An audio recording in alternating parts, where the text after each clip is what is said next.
Eu tenho 70 anos de Quinta do Sol e só tenho 82 de idade. Só 82, dá para vocês terem uma ideia.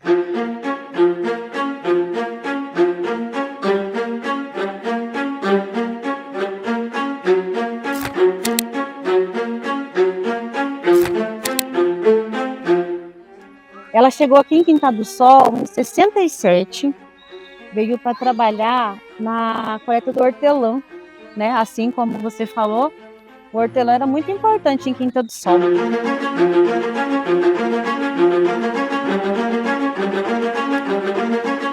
Na época até onde nós mora, onde tem essas coisas aqui, hoje em dia era tudo mato.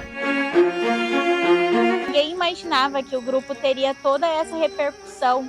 Hoje o grupo representa não só a Quinta do Sol, mas o Paraná e também o Brasil.